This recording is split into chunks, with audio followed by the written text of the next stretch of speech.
for joining us today. We're excited that you are the first chef in our series, and we're glad you could be with us.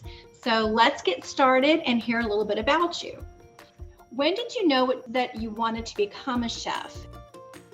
So I think that I knew that cooking was something that I loved from a small child. Being in the kitchen with my mother and my grandmother kind of being in the way, but they were nice enough to let me get involved. And, as I started to get older, my parents were nice enough to go and buy ingredients that sometimes I completely destroyed.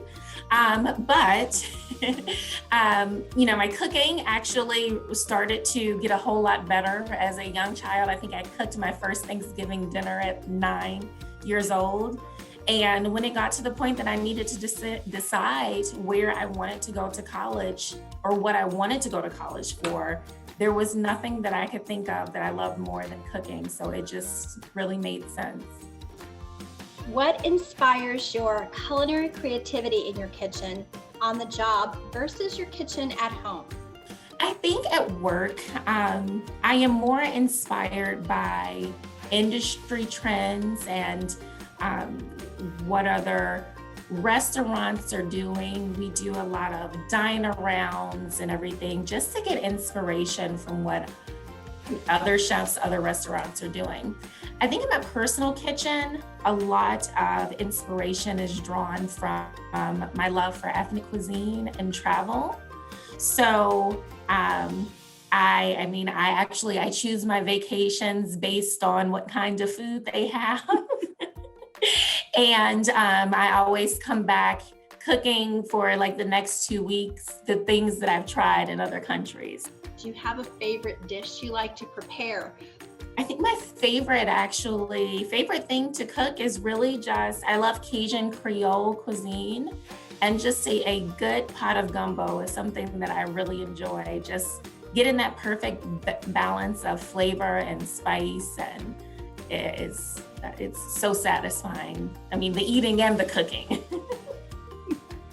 What is the most important consideration when creating a new or tweaking a classic sandwich recipe?